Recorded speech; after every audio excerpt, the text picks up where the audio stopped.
Per crear una pel·lícula, m'agrada tirar una xarxa a l'oceà de la meva imaginació, per veure què és el que em puc treure. Hayao Miyazaki.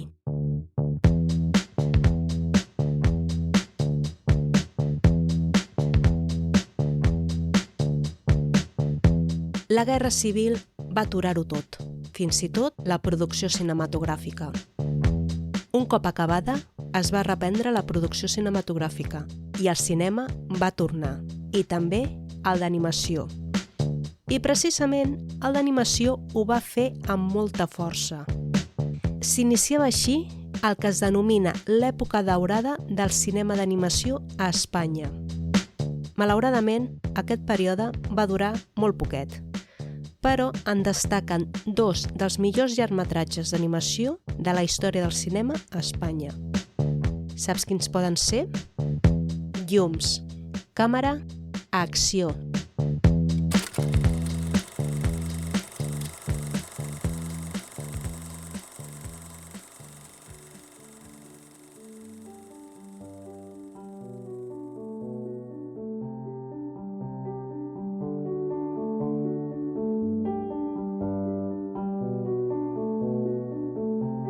Hola a tothom, em dic Núria Nadal i et dono la benvinguda al podcast La Butaca Vermella, un podcast en què t'explicaré la història del cinema d'una manera una mica diferent. L'episodi d'avui el dedicaré al cinema d'animació i parlaré de dos dels films més representatius de la dècada dels anys 40, unes pel·lícules que se situen dins del que es denomina la primera edat d'or del cinema d'animació a Espanya. Curiosament, aquesta època de la major esplendor del cinema d'animació va arribar just després del final de la Guerra Civil Espanyola.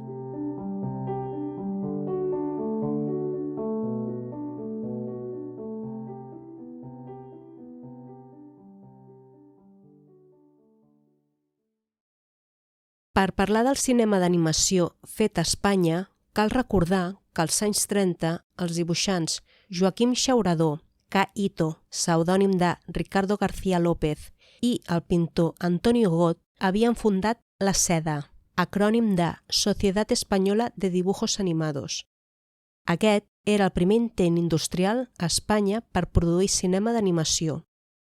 La SEDA va produir 4 pel·lícules als anys 30. Un drama en la costa, El rata primero, Francisca, la mujer fatal i Serenata. Paral·lelament, el cinema d'animació també incorporava la novetat del moment, el cinema sonor, i ho feia amb La novia de Juan Simón, de José Martínez Romano, que és considerada la primera pel·lícula d'animació sonora espanyola. A més, sortien a la llum les primeres pel·lícules d'animació mitjançant la tècnica de l'stop motion, com Arte, amor y estacazos, de Pablo Béjar i Miguel Ramos, i Pipo y Pipa en busca de Cocolín, de Alfonso Aznar. Tots aquests treballs intuïen un futur molt prometedor a la indústria del cinema d'animació. Malauradament, tots els esforços es van veure truncats per la Guerra Civil.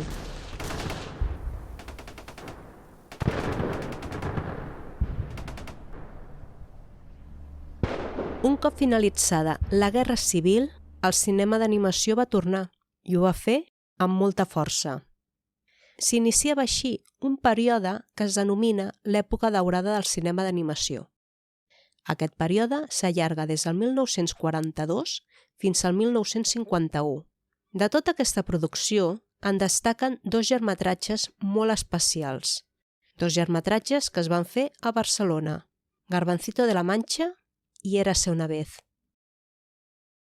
Durant la dècada dels anys 40, l'estat espanyol estava submergit dins una autarquia que també va afectar la indústria cinematogràfica, principalment perquè les estructures industrials i socials eren deficitàries. Durant l'enfrontament, la zona franquista no va aconseguir crear un aparell industrial propi capaç d'abastir les sales cinematogràfiques. Per aquest motiu, va preferir recórrer als seus aliats, com Alemanya i Itàlia, per suplir aquesta necessitat. En el bàndol republicà, per la seva part, Va mantenir fins al final de la Guerra Civil el control dels estudis i dels laboratoris de Barcelona i de Madrid, encara que, a causa de la progressiva degradació de la situació militar i de la complexa situació política interna, el bàndol republicà no estava en condicions de mantenir l'entitat industrial que el cinema republicà havia promès. Un cop finalitzada la Guerra Civil, el règim franquista va intentar seguir els models cinematogràfics d'Alemanya i Itàlia. D'aquesta manera, considerava que el cinema podia ser una arma moderna i molt poderosa per influir sobre la societat. El cinema s'adaptaria als objectius polítics. D'aquesta manera, la intervenció del règim franquista va consistir a instaurar una nova indústria cinematogràfica i aplicar dues formes de control, la repressió i la protecció. Aquests dos punts van prendre cos en un complex entramat burocràtic del qual formaven part ministeris, sindicats i organismes falangistes, militars i eclesiàstics. Tot aquest entramat aniria fluctuant al ritme de la dictadura i també de la situació política internacional. La producció cinematogràfica nacional es va afavorir per aquesta política proteccionista del govern, una política que buscava la forma d'autoproduir pel·lícules a conseqüència de l'aïllament internacional del règim. No era cap novetat, simplement aquesta pràctica imitava les tàctiques vigents en altres dictadures com l'alemanya o la italiana. I amb aquest nivell de protecció no era necessari dependre de les importacions o bé es podien reduir al mínim. En el cas d'Espanya, a més, es va introduir un estricte control amb la compra de materials necessaris per fer pel·lícules. És a dir, hi havia control per comprar pel·lícula impressionada, però també per comprar pel·lícula verge, les tecnologies i tots aquells elements essencials per la indústria cinematogràfica. Una limitació que, sincerament, no és gens estrany, tenint en compte quin tipus de control exercia la dictadura. Sense anar més lluny, el material per fer les pel·lícules, la pel·lícula verge, s'havia d'importar i totes les produccions dels anys 40 nacionals van tenir problemes per aquest motiu. No serà fins a finals dels anys 40 que es comencen a establir les primeres fàbriques a Espanya. El resultat de la política proteccionista era que no es podien importar films estrangers. A petició dels productors es va firmar aquest pacte proteccionista que consistia, efectivament, en reduir les importacions, però, en canvi, es potenciarien les exportacions de films produïts a Espanya. Aquest pacte oferia als productors transferències de capital directe a través dels permisos d'importació, crèdits i premis, o bé, de forma indirecta, a través de la quota de pantalla. Dit d'una altra manera, les productores havien de fer pel·lícules per poder importar i exhibir films estrangers. Durant la dictadura franquista, la censura va exercir un control absolut sobre les pel·lícules que s'estrenaven a Espanya, una censura que també s'aplicava a les estrangeres. Entre les seves tasques hi havia la de revisar els guions de les produccions nacionals i internacionals, concedir permisos de rodatge, llicències d'exhibició i qualificar les pel·lícules per edats.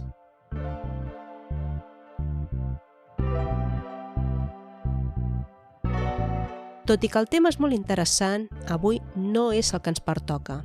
Si t'agradaria que parlés en un altre capítol sobre la Junta Superior de Orientación Cinematográfica i la resta de l'entramat burocràtic per saber com funcionava la censura a Espanya, recorda que al lloc web labutacavermella.cat/idees pots votar i proposar temes pels pròxims episodis.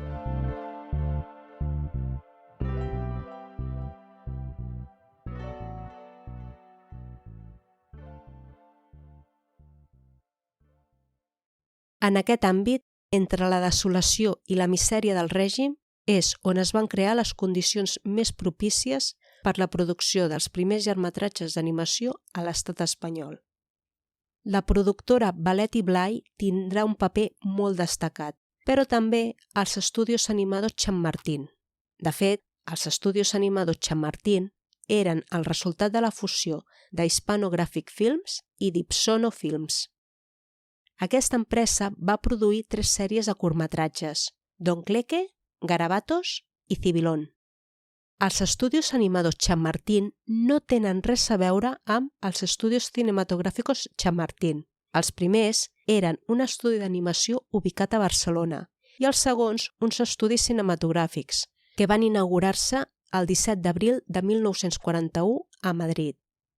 I no ens oblidarem d'Estudios Animados Chamartín. En tornarem a parlar d'aquí uns minuts. El 1943, els empresaris Ramon Balet i José María Blay van proposar al dibuixant valencià Arturo Moreno la possibilitat de realitzar un llargmetratge de dibuixos animats.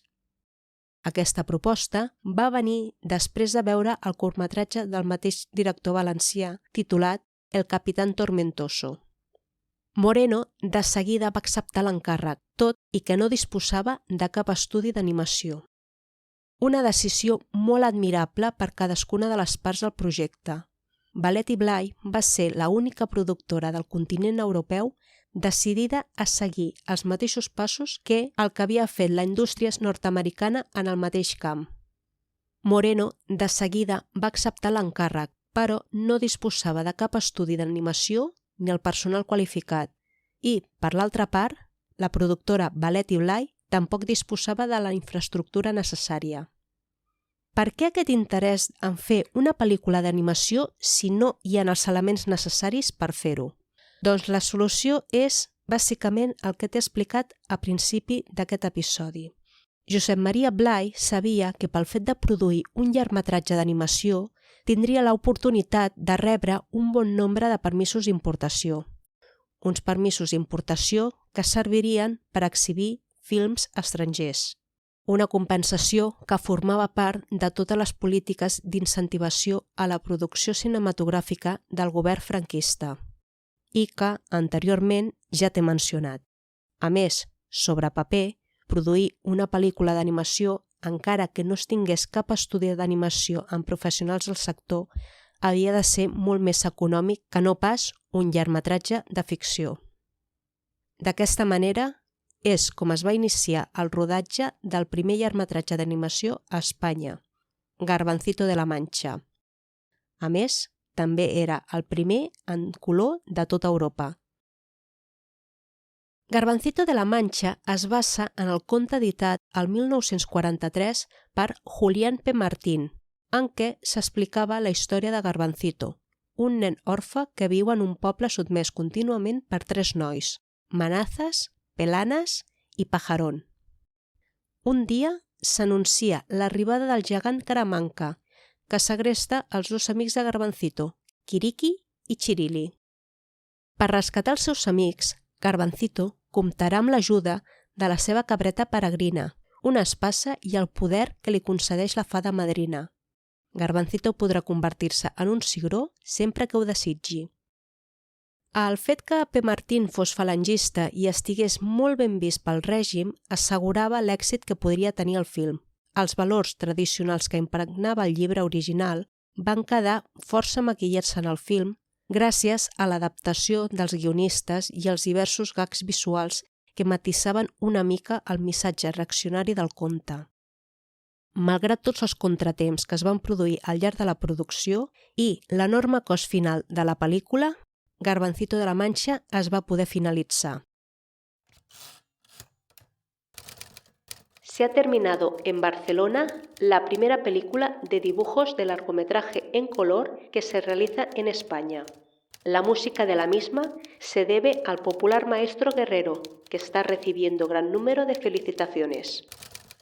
Garbancito de la Mancha es el título de la nueva cinta y representa una gran labor de meses y la perfecta compenetración de muchos de los elementos que han colaborado en su creación. Esta película honra a la cinematografía nacional, por cuanto corresponde a nuestro país el honor de haber sido el primero de Europa que ha realizado una producción de dibujos animados en color. La Vanguardia, dissabte 28 de juny de 1945. La pel·lícula es va estrenar el 23 de novembre de 1945 al Cinema Fèmina de Barcelona i al Palacio de la Música de Madrid el 13 de maig de 1946. L'èxit de Garbancito de la Mancha va ser enorme. Un singular acierto ha presidido la entrada del cine español en el maravilloso territorio de los dibujos animados. Garbancito de la Mancha procura la originalidad por encima de todo. No tiene ningún parecido con lo que hasta ahora habíamos conocido. Todas las figuras están concebidas con sentimientos y con lápiz españoles, y acaso en ello resida su mayor mérito. No podíamos imaginar que la técnica de los dibujos animados, prácticamente desconocida en España, llegase a la cima de perfección tal y como ha llegado en la primera producción de este tipo. Sáenz Herrero a La Vanguardia, dissabte 24 de novembre de 1945.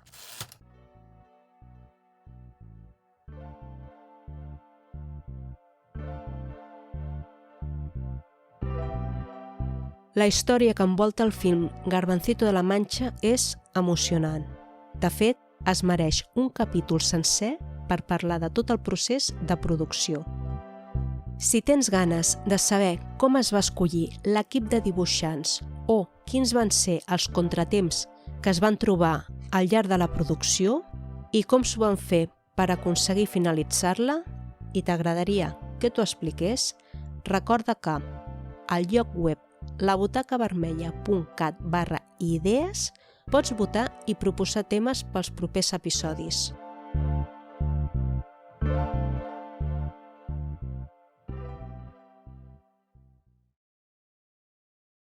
Durant el rodatge de Garbancito de la Mancha, el 1945, l'estudi d'animació Dibujos Animados Chamartín es va dissoldre. Els germans Bagunyà, juntament amb Josep Benet, van crear la productora Estela Films per realitzar llargmetratges d'animació en color. Veient l'èxit que havia tingut Garbancito de la Mancha, valia molt la pena intentar-ho. Aquesta empresa es van acabar unint als antics treballadors de Dibujos Animados Chamartín i el primer projecte seria l'adaptació de l'obra de Charles Perrault, Cendrillon, un conte que tots coneixem com La Ventafocs. Aquest projecte va coincidir amb la versió de La Ventafocs de Disney i aquí és on arriba el principal problema de la versió d'Estela Films. En el moment de registrar el projecte, Benet es va trobar que la productora americana havia registrat el projecte abans que ells. Això va fer que no poguessin utilitzar el mateix títol ni cap de semblant. Per aquest motiu, es van veure obligats a canviar el títol de La Ventafocs o fins i tot la versió en espanyol, La Cenicienta, pel d'Érase una vez. Un cop superat el primer entrebanc, Estela Films va triar com a director del projecte a l'historiador i crític d'art Alexandre Cirici Pellicer. Josep Benet el va escollir per la seva formació artística, ja que havia estudiat arqueologia i història de l'art. El director d'animació va ser Josep Escobar, el creador de Carpanta i Zipi-Zape, i també l'inventor del cinemascop. Era clar que Escobar tenia una àmplia experiència en el camp de l'animació. Tant Alexandre Cirici Pellicer com José Escobar es van encarregar del guió. Érase una vez explica la història d'un comte i de la seva filla que viuen al castell d'Aubanel. La jove comtessa, per la seva gran bellesa i bondat, és estimada per tots els seus vassalls. El comte, que és vidu, decideix casar-se amb una altra vídua que ja té dues filles. A partir del moment en què el pare falta, la madrastra i les germanastres de la jove comtessa comencen a maltractar-la. De fet, Érase una vez va una miqueta més enllà d'explicar el conte de La Ventafocs. A més, també posa de manifest elements artístics catalans. Hi trobem motius arquitectònics i pictòrics i fins i tot danses folclòriques catalanes. Aquestes van ser ballades per l'Esbar Verdaguer. La realització d'Érase una vez va començar l'1 de març de 1949 amb un total de 97 treballadors. Seguint la història de la Ventafocs de Perrol, es va realitzar un primer guió que posteriorment Josep Escobar va modificar afegint nous personatges i alguns passatges una mica més còmics. Una habilitat que provenia de la seva feina com a ninotaire. Després de finalitzar el guió, Escobar va decidir ambientar la pel·lícula a l'època medieval. Però quan Alexandre Cirici Pellicer va entrar al projecte, aquest va proposar situar-la al Renaixement, més concretament al Quattrocento, una època que, com a crític d'art, coneixia molt bé. Escobar va demanar no realitzar els personatges de la Ventafocs i del Príncep, dos personatges que tenien un tarannà molt realista. Per aquest motiu, Alexandre Cirici Pellicer va decidir encomanar aquesta tasca a l'il·lustrador barceloní Juan Ferrándiz. Josep Escobar, en canvi, es va ocupar dels altres personatges, uns personatges que tenien uns trets que anaven més en sintonia amb la forma de dibuixar de Josep Escobar, com el gat Ulisses, el mag Murgo, que ens recorda molt a Carpanta, o el rodanxó Escariot. La música va ser realitzada per Rafael Ferrer Fitó i va ser interpretada per l'Orquestra Simfònica de Ràdio Nacional d'Espanya a Barcelona, la Cobla Barcelona, la Cobla Molins i l'Orquestra de Jazz, a més de diversos conjunts musicals com el Quartet Vocal Orfeus. Érase una vez va estrenar-se el 18 de desembre de 1950 als cinemes Publi, ubicats al Passeig de Gràcia 57 de Barcelona. 3 dies més tard ho va fer als cinemes Actualidades a Madrid, ubicats a la Gran Via número 48. Els cinemes Actualidades eren considerats els cinemes més petits de Madrid, amb unes 308 butaques. L'estrena d'Érase una vez va coincidir amb l'exhibició de la Ventafocs de Disney. Això va fer que els crítics de l'època comparessin les dues pel·lícules. Van trobar tècnicament millor l'obra de Disney, però a nivell d'ambientació i de vestuari era molt superior la pel·lícula espanyola.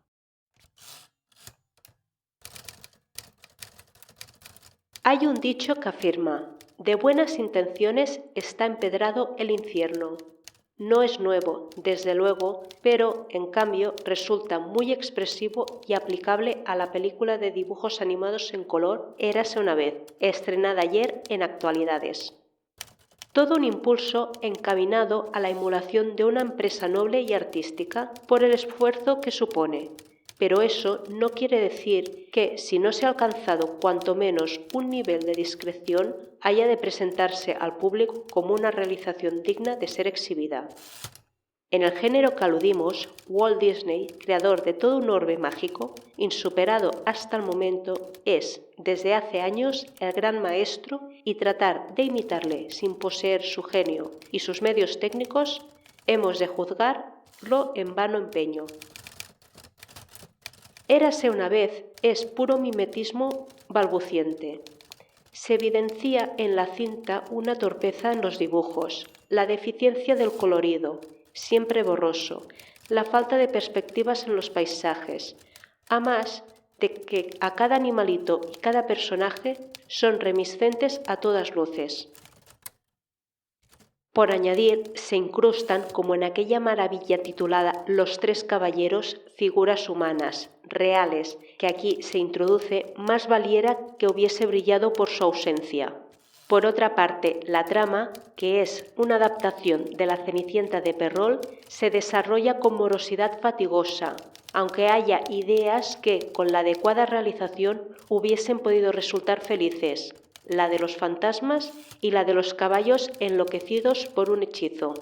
En consecuencia, lo aconsejable a los señores Cirici Pellicer y José Escobar, director artístico y director de animación, respectivamente, sería que trabajasen sin desmayo, si tienen fe en sí mismos, pero hasta no lograr unos resultados positivos, que no difundiesen sus producciones por las pantallas, porque con ello, sin el grado exigible de madurez, nada sale ganando en nuestro cine. Diari ABC, divendres 22 de desembre de 1950.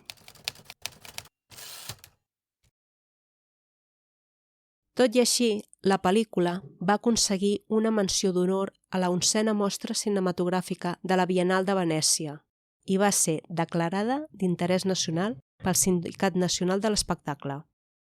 Però tot i això, Stella Films mai va recuperar tot el capital invertit i va comportar la dissolució de l'equip. El poc èxit que va tenir en el seu moment Érase una vez va fer que només hagi sobreviscut una còpia en blanc i negre en 16 mil·límetres, una còpia que actualment es conserva a la Filmoteca de Catalunya. Ja fa temps que s'està treballant per reintroduir el color de forma digital i està previst que al llarg d'aquest 2022 es pugui gaudir d'Érase una vez de la mateixa forma que es va poder veure en el seu moment de l'estrena, a tot color.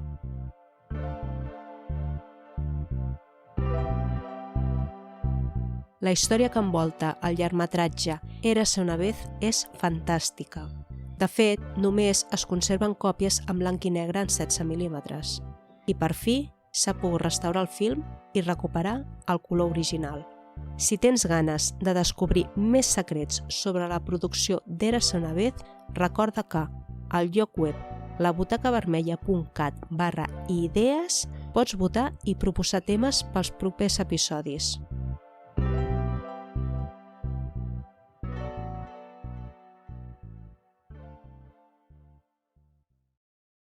La Guerra Civil va aturar la producció cinematogràfica, però un cop acabada, el cinema d'animació va agafar una embrancida brutal, iniciant així el que es denomina l'època daurada del cinema d'animació.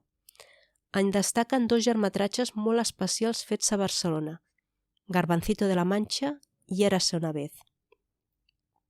Els 2 films van acumular molts problemes i contratemps en la seva producció. No tenien una indústria cinematogràfica sòlida ni professionals especialistes en el sector. Sense una indústria cinematogràfica sòlida ni els professionals necessaris en el sector, era molt complicat poder plantar cara a les produccions nord-americanes.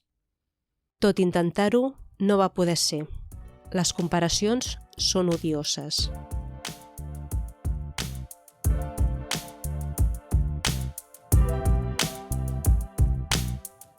I fins aquí aquest episodi de La Butaca Vermella, en què he parlat de l'època daurada del cinema d'animació a Espanya. Espero que hagi estat interessant. Si t'ha agradat, no t'oblidis de marcar amb 5 estrelles o la màxima valoració a Spotify o a iVoox o a la plataforma en què estiguis escoltant aquest episodi. Moltes gràcies per escoltar-me i per estar a l'altra banda. Recorda que al lloc web labutacavermella.cat pots trobar la transcripció d'aquest episodi i notes per poder ampliar la informació. A reveure i fins aviat!